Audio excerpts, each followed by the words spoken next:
बिहार विधानसभा के सत्र के दूसरे दिन भी सियासी संग्राम का अड्डा बना रहा। बता दें कि एसआईआर मुद्दे को लेके जितने भी विपक्षी महागठबंधन के जो सदस्य हैं वो काले कपड़े में आज पहुंचे और सदन में लगातार हंगामा करते रहे। इस मुद्दे की डिमांड करते रहे कि एसआईआर के मुद्दे पर चर्चा बहस होनी चाहिए। बावजूद जब इस पर किसी ने संज्ञान नहीं लिया तो उन लोगों ने बाइकाट कर दिया। जब विधानसभा स्थगित करने के बाद जब सेकेंड हाफ के बाद जब दूसरा सत्र शुरू हुआ तो कार्यवाही शुरू हुई और उसके बाद फिर से विपक्ष ने एसआईआर मुद्दे को लेके डिमांड करना शुरू किया, विधानसभा में हंगामा करना शुरू किया। हालांकि इस पूरे मामले पर डिप्टी सीएम सम्राट चौधरी ने ये अवश्य कहा कि जो मृत पाए गए हैं या जो मृत लोग हैं उनका वोटर लिस्ट से नाम कट रहा है, जो इंडिया में नहीं है उनका वोटर लिस्ट से नाम कट रहा है, या जो इंडिया के नागरिक नहीं है उनका नाम कट रहा है। बावजूद विपक्ष इस पर राजी होने को तैयार नहीं था और विपक्ष लगातार एसआईआर के मुद्दे पर डिमांड करता रहा। सबसे पहले हम आपको सुनाते हैं कि तेजस्वी यादव ने क्या कहा, उनका डिमांड क्या था। चुनाव आयोग ने फैसला लिया आनन फानन में एसआईआर कराने का।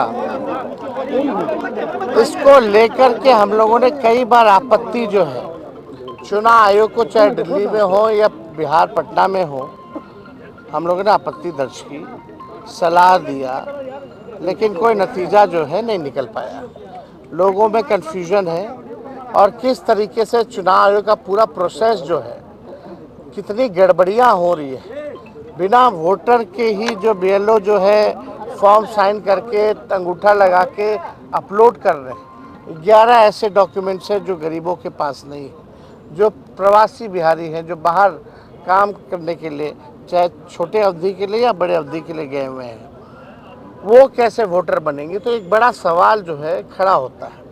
और आप सब लोग जान रहे हैं कि आज हम सब लोगों ने, इंडिया अलायंस के सभी साथियों ने कार्य स्थगन प्रस्ताव लाने का काम किया ताकि इस पे विशेष तौर पे चर्चा जो है कराई जाए, ताकि सही बात जो है वो निकल करके आए।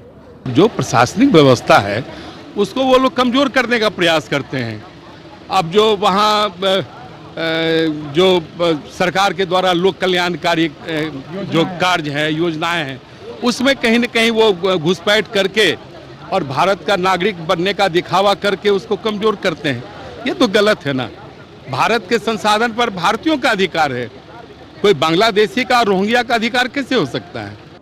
प्रतिपक्ष के नेता तेजस्वी यादव लगातार ये डिमांड कर रहे हैं कि इस पे बहस होनी चाहिए, एसआईआर मुद्दे पर बहस होनी चाहिए। उन्होंने चुनाव आयोग पर भी जो है आरोप लगाया और साथ साथ सरकार पर भी आरोप लगाया कि इस बिहार सरकार के जो मुख्यमंत्री हैं, उन्होंने ताजुब करते हुए कहा कि मुख्यमंत्री को आज सदन में ये भी पता नहीं था कि वे काले कपड़े पहनकर क्यों लोग सदन में आए हुए हैं। जो महागठबंधन के सदस्य हैं वो काले कपड़े पहनकर क्यों आए हैं और उनका डिमांड क्या है। हालांकि तेजस्वी यादव ने कहा कि मुख्यमंत्री को ये भी पता नहीं था, तो अंदाज़ा लगा सकते हैं कि सरकार कैसे चल रही है।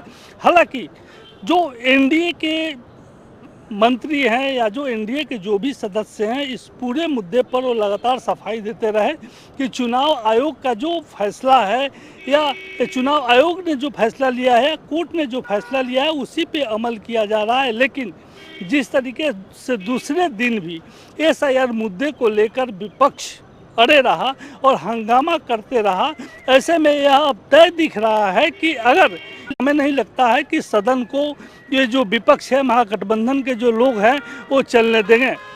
पटना से जनता टीवी के लिए संतोष राज पांडे।